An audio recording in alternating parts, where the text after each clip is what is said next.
I was at school at the University of Lynchburg in my sophomore year. All of a sudden had just started getting super weak. Woke up one morning, side was hurting, went to the school doctor and recommended I go to the ER. Had some tests done that afternoon, was told that night that it was most likely some form of leukemia, and next day was told for sure that it was acute lymphoblastic leukemia, B-cell, ALL for short. Started treatment a few days later. Not quite a year cancer-free, but 1 year since transplant. When I do go to the gym and work out before being sick, I could leg press over 1,000 pounds. Now not even being able to do around 300, it upsets me very much, but I think it's also the most motivating thing that I can do. That is where I want to get back to. After you go through something, however hard it is, the best thing you can do is to get back out there. Don't put yourself down with what it was and live your life how you lived it before. The results will come.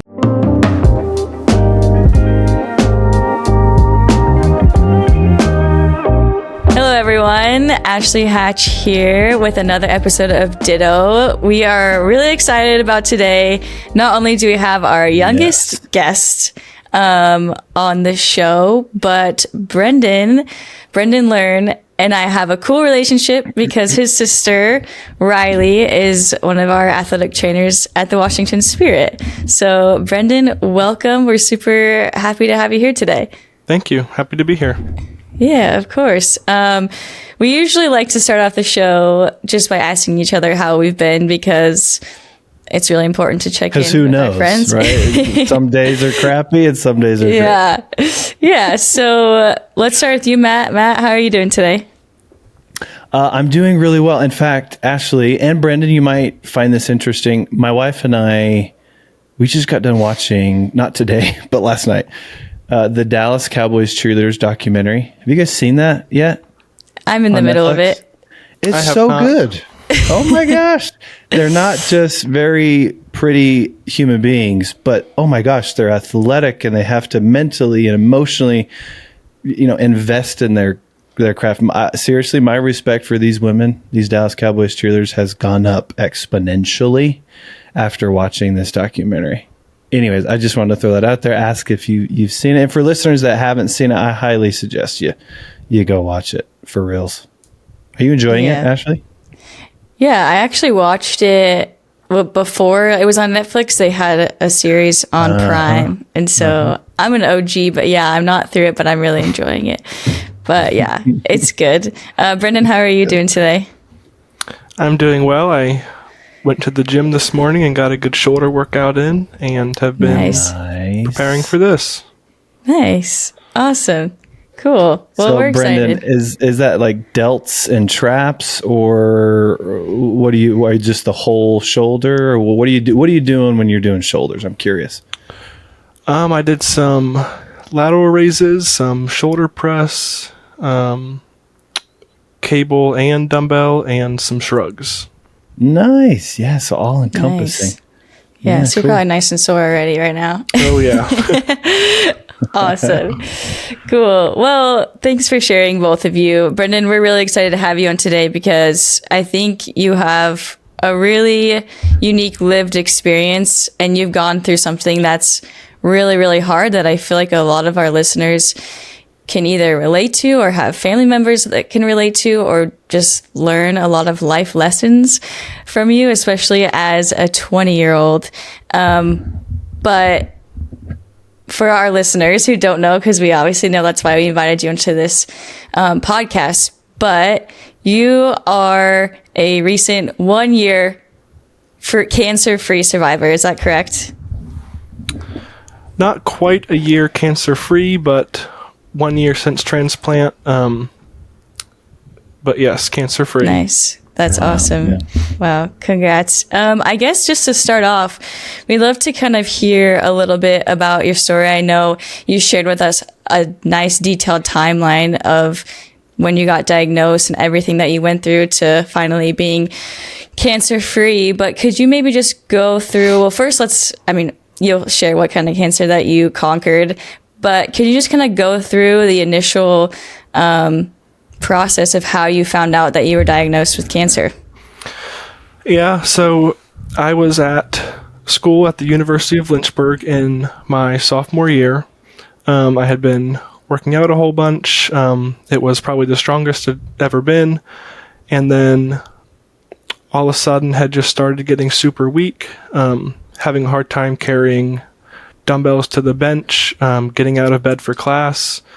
And then one day I was in the cadaver lab and had walked out and passed out and hit my head against the wall and floor and gotten a concussion, which I thought was just from being hot. And then woke up one morning, side was hurting, went to the school doctor. She said I think it was my liver or spleen was enlarged, and recommended I go to the ER. So went to the ER, had some tests done that afternoon, and was told that night that it was most likely some form of leukemia, and next day was told for sure that it was. Wow.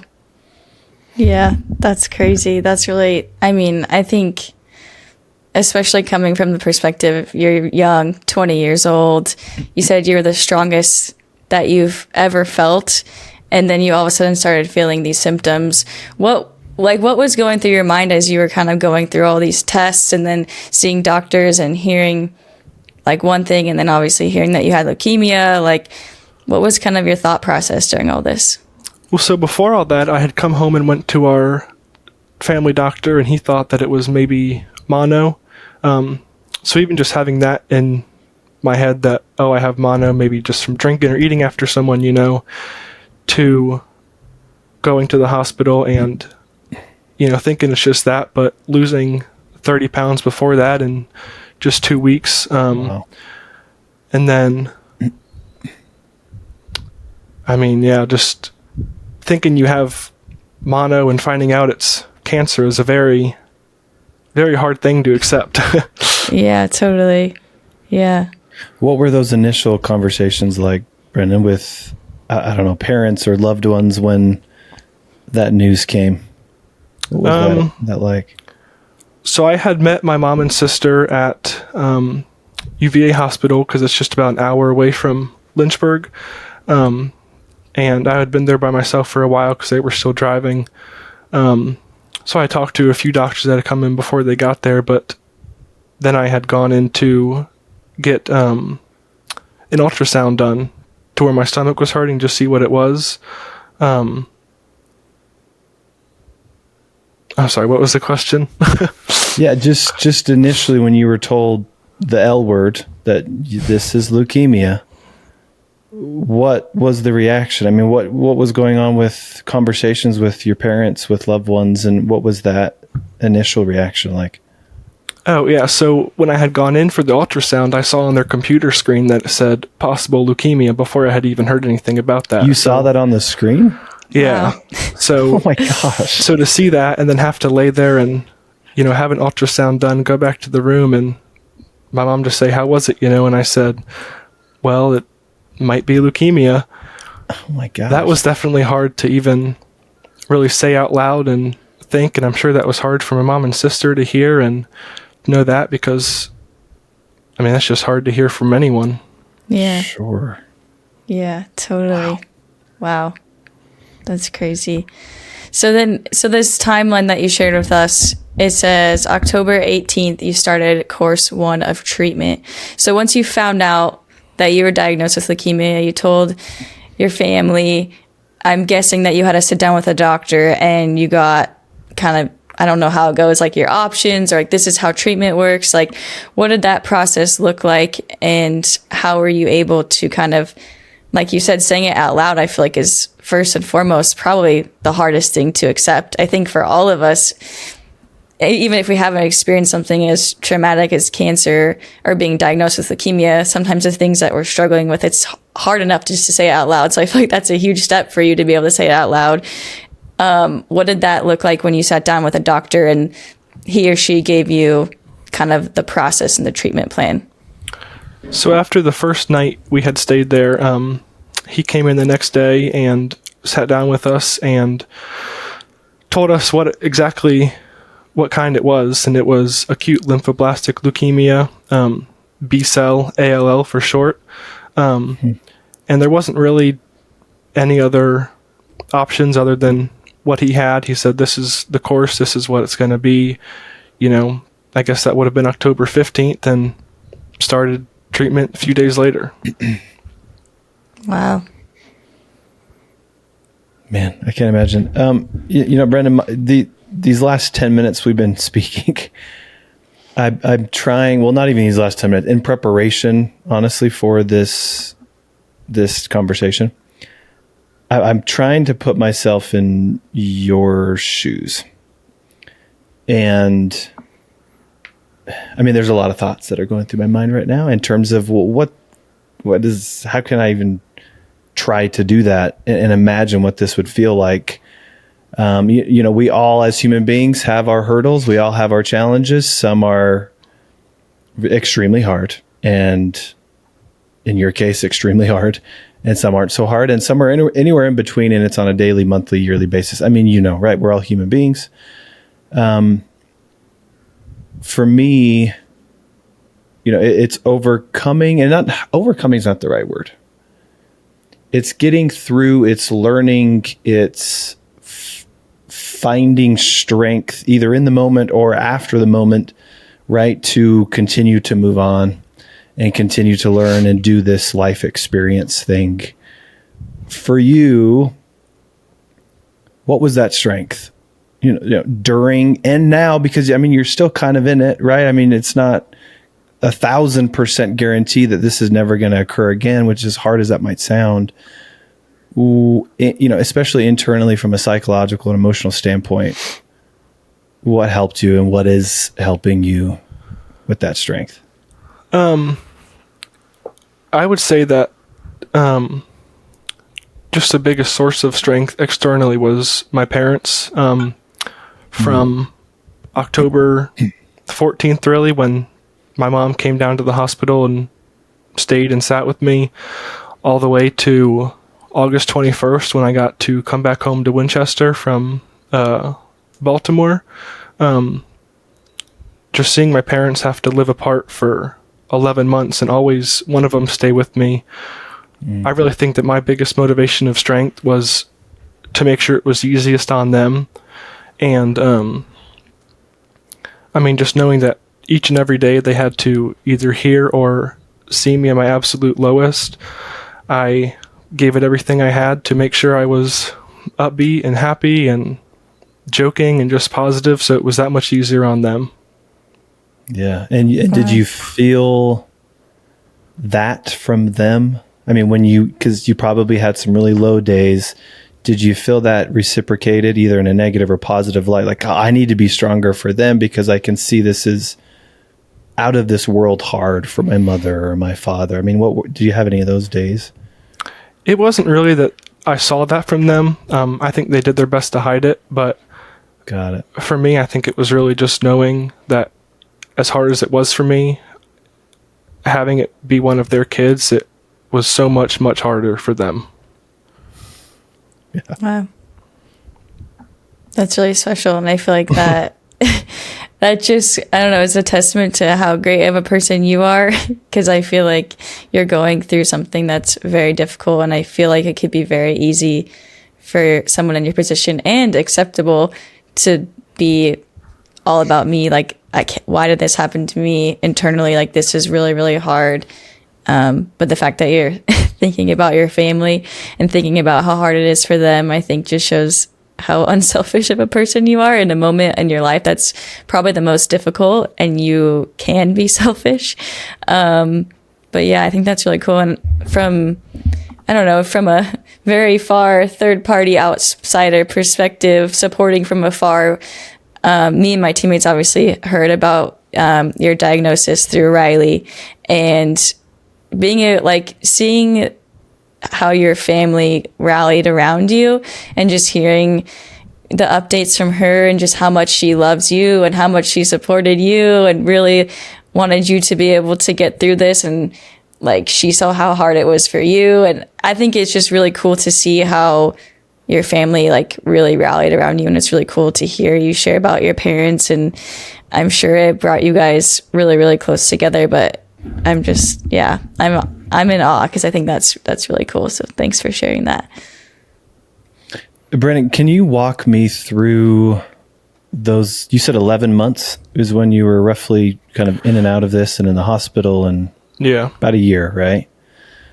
Day to day, what did that look like? I mean, paint us a picture on what you went through. For obviously, if you're comfortable not sharing some things, you don't have to, but whatever you're comfortable sharing, what did that look like on a day to day for you for those 11 months? Well, I started off at UVA, and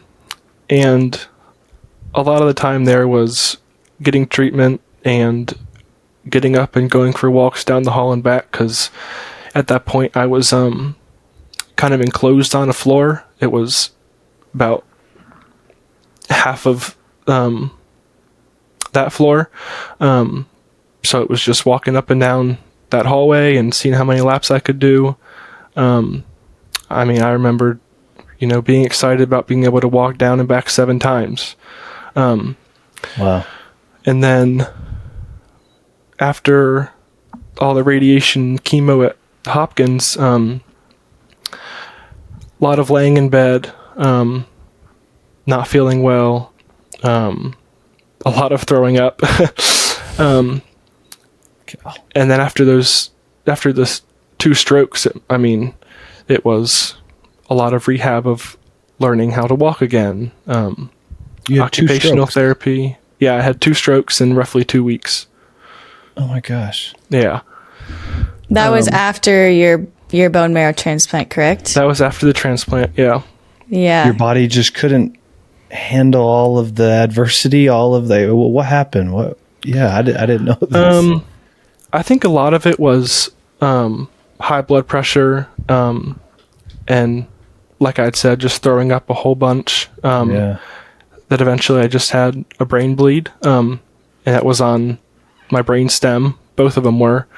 So I got very, very lucky to just have the, effects that I did. And luckily I've gotten everything back to normal, but definitely a hard thing to do, of learning how to walk again and not being able to see straight or feel the left side of your body for weeks. And Jeez. Yeah. Brennan, what did you do throughout this process that helped you, even if it was really, really small? I mean, I see your PS5 headphones on your head right now. yeah.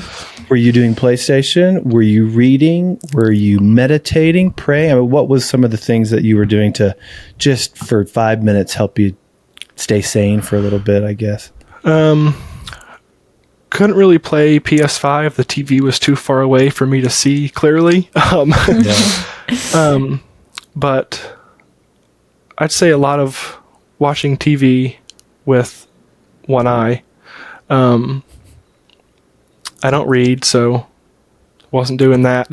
Wasn't going to start doing that. You're not doing homework. No homework. But a lot of games with my parents. A lot of Farkle. Nice. Nice. Yeah. Nice. Yeah. Awesome.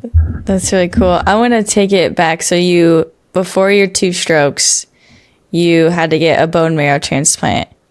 And excuse me for my lack of knowledge in this area, but at what point were you told, is a bone marrow transplant like a usual step of this process, or is that something that's unique to your case? I wouldn't say it's really unique. I think it might be a little uncommon, but after the 2 stages of chemo didn't work at UVA, I was then put on an immunotherapy, which was basically me wearing a fanny pack of constantly infusing chemo. Wow.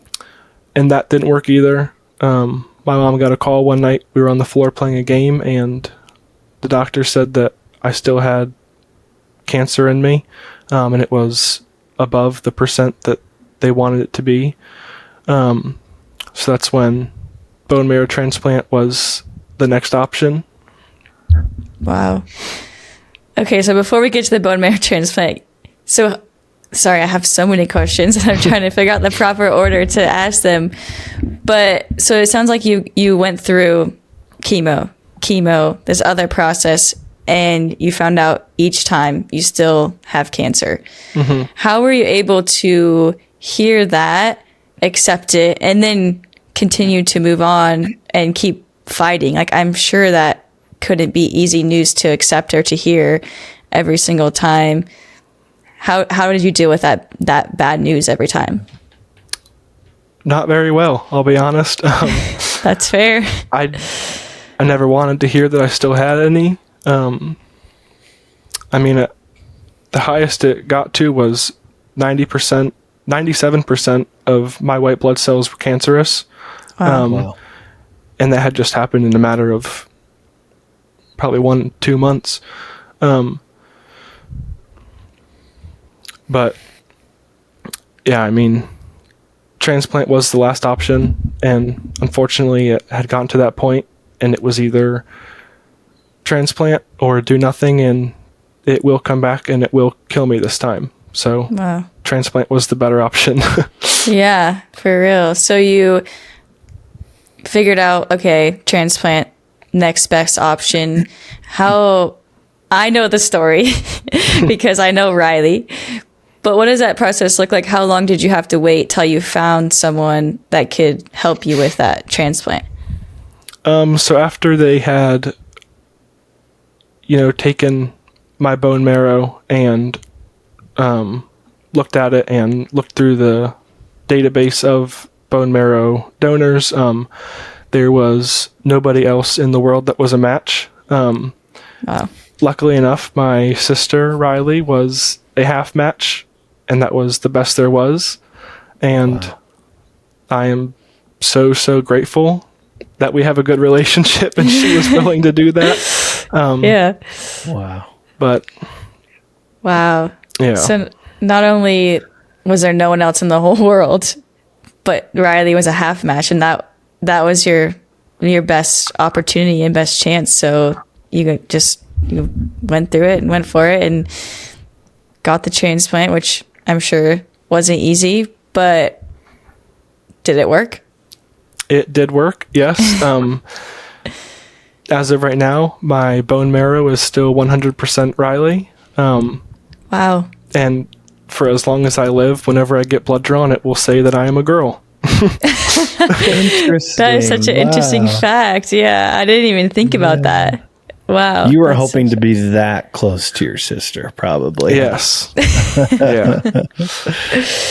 Wow. Oh my gosh. Amazing. Yeah. Hey, Brendan, again, lots of questions going through my mind, similar to Ashley right now, because, I've had family members and some friends that have gone through some of these things, not exactly what you've gone through, but similar situations with cancer and getting through it.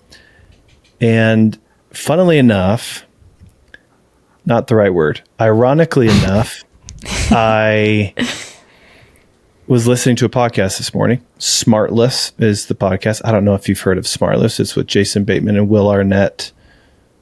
Who's the third one, Ashley? I'm not sure. I can't remember. I've only listened to one of their episodes.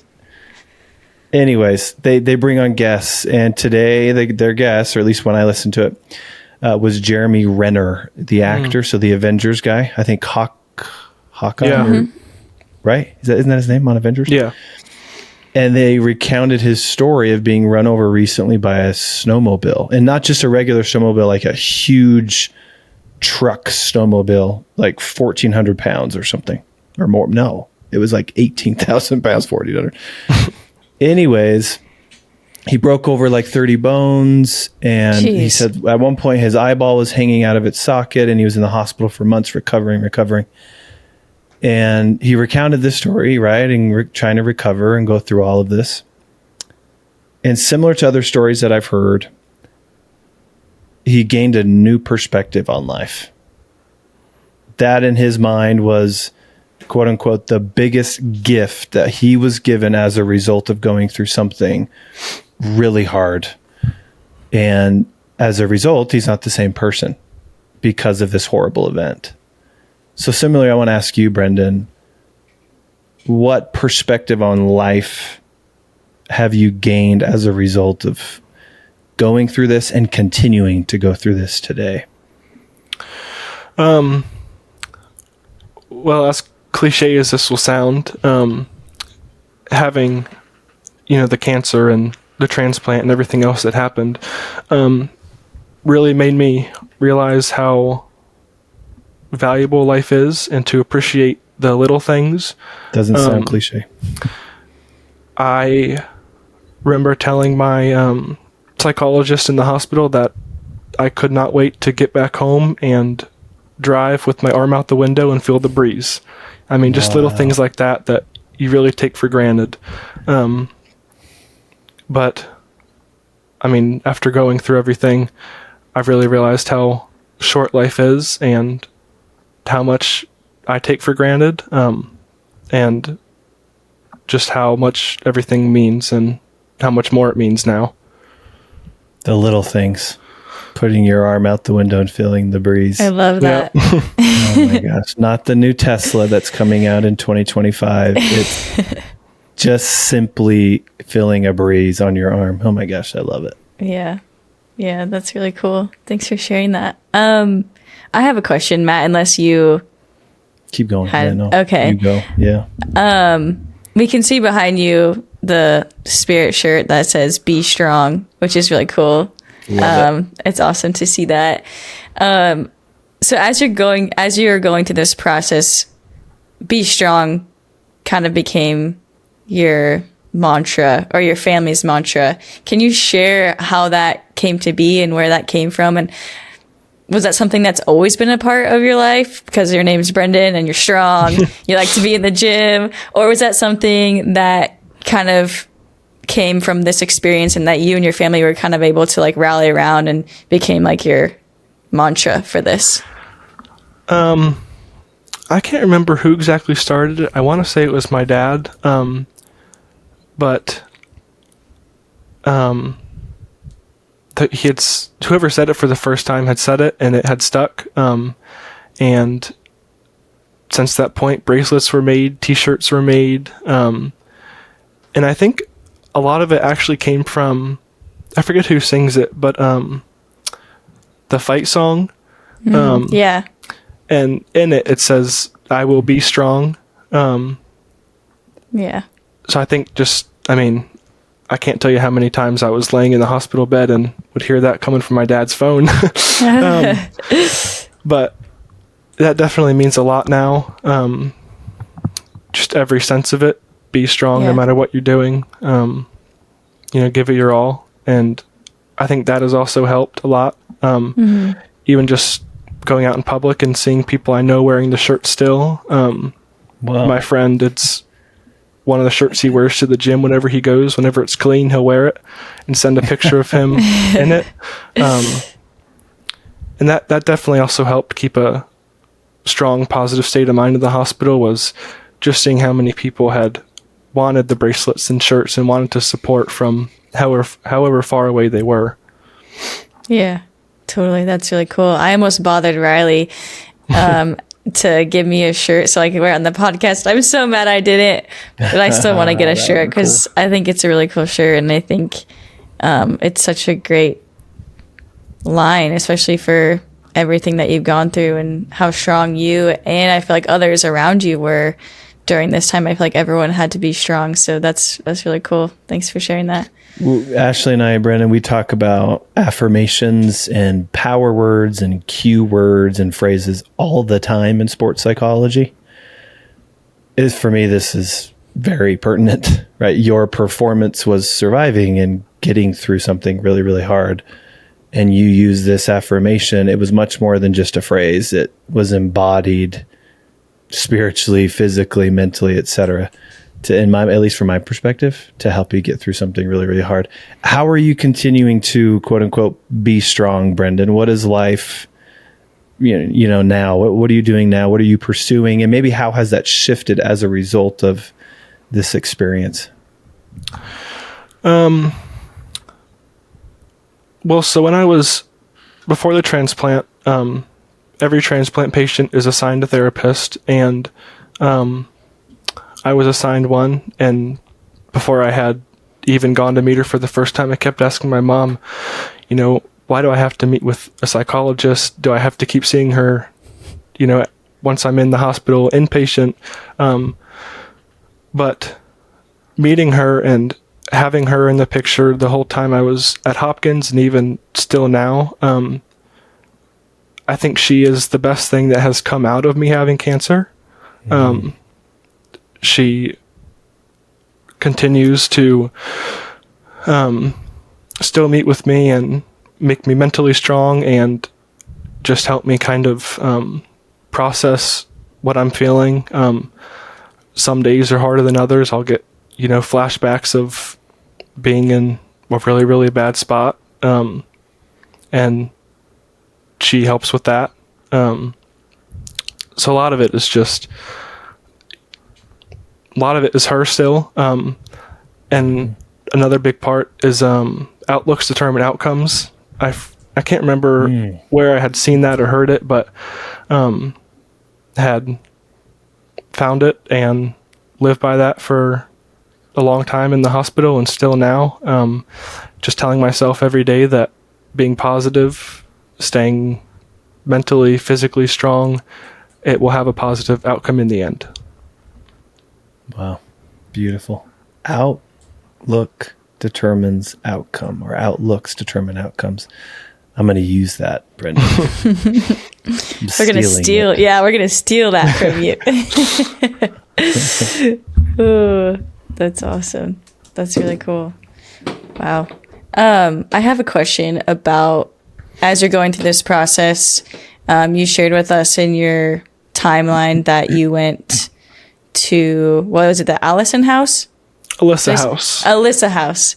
You went to the Alyssa house, and then, so you had to move from one place to another place, and then Baltimore. So you're moving all over the place, and you're interacting with different nurses, and I'm sure different doctors. Mm-hmm. And you got to meet, created a great relationship with a psychologist. Were you able to gain strength from the nurses and the doctors around you? How were your interactions with them as you're going through some of the hardest moments in your life? The first doctor that I had met was the one at UVA. I loved him so much. He was such a good doctor, and I felt like he really understood what I was going through. But from what I was going through, I hated him for making me feel how I felt with all the chemo. Yeah. But he was just a great doctor. He gave me his number that if I ever needed to call him, I could call and just talk to him. Hopkins, I met the best nurses and doctors. I would always joke around with them, make my day lighter, hopefully make theirs lighter. I'm sure working on a pediatric oncology floor, it's not always the best day to see young kids with cancer fighting to survive. But the doctors would come in and, do their thing, and I would make a joke and they would make another one. And I think just a lot of that was, like I said, outlooks determine outcomes, and staying positive and trying to have them be positive. But it's hard. Oh, yeah, totally. Yeah, that's really cool that you were able to have. I love that you had it in you to just create jokes or find space to just be able to laugh, even though your circumstances were very, very difficult. And I think that's a really strong lesson for anyone in life. I know for me, humor is sometimes the only thing that you can hold on to. And I think it's also a great way to involve those around you and to kind of create a space for us all. What we're doing right now really sucks. It's not fun for me. It's not fun for you, but I'm going to make it lighter by having a joke or making things a little bit more fun. Was there anything else that you did or others did that maybe brought a smile to your face even when the day was really difficult? my mom had made Be Strong shirts for a lot of the nurses and doctors that were on that floor. So even just getting up out of bed and going in the hall and taking a walk with my walker at that point and seeing them put the Be Strong shirt on and cheer me on walking throughout the hall, that definitely helped a lot. Yeah. Yeah. Wow. Love Yeah, it. that's really cool. I have another phrase that maybe might catch on. You ready?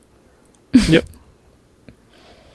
We can all learn from B. Your last name, Learn. You That's a get good one. it? I get it. Yeah. Because right now I'm learning from B.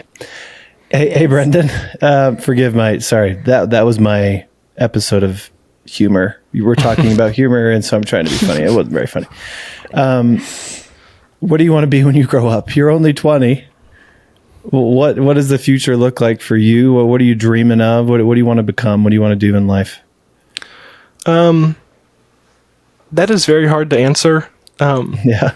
When I was at the University of Lynchburg, I was studying health and PE to be an adaptive PE teacher, so for kids with disabilities. Wow. But after everything that happened, it changed my mind, and I had wanted to move to the beach and get a boat and have a fishing charter. Wow. But as that's kind of gotten closer, boats cost a lot of money, and so do places to live. So I think the plan for now is to become an electrician apprentice and do that for the 4 years it takes and become an electrician. You're always going to have a job if you do that. You know that, right? Yeah. That's awesome. I love that plan. Yeah, that's awesome. That's really cool. Cool. Well, oh, Matt, do you have any other questions? No, I'm good. Again, Brendan, I've learned a lot just in this half hour that we've spoken, and really appreciate your vision, your experience, your vulnerability. I mean, there's a lot. Again, just a half hour that I've taken from this, and I appreciate you keep being inspiration to those that come in contact with you, because you are. So yeah. Well, thank you. I would just like to say ditto to what Matt said. I mean, I learned from B so much, just like I said, like Matt said, in our short time together. But I just want to say thank you, and I appreciate the stories that you shared. Your positive outlook and your resiliency is very clear when you speak about your experience, and your honesty of how hard it really was is also I'm just really grateful that you were willing to come on and share with us. Before we wrap up, is there any, I know we pounded you with questions, so sorry, but also not sorry, because we learned so much from you.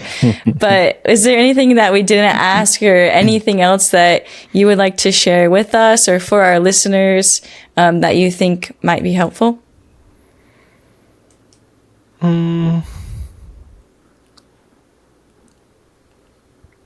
I think the hardest thing for me now is when I do go to the gym and work out. I think that is the most psychologically torturing thing that I can do to myself. From before being sick, I could leg press over 1,000 pounds, and now not even being able to do around 300. That is very, very demeaning to me, and it upsets me very much. But I think it's also the most motivating thing that I can do, showing that that is where I want to get back to.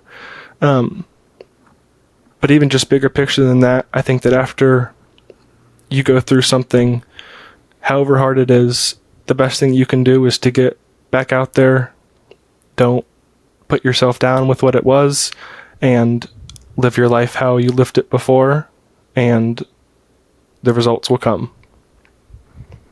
Wow. Beautiful. Bravo. So powerful. Drop the mic.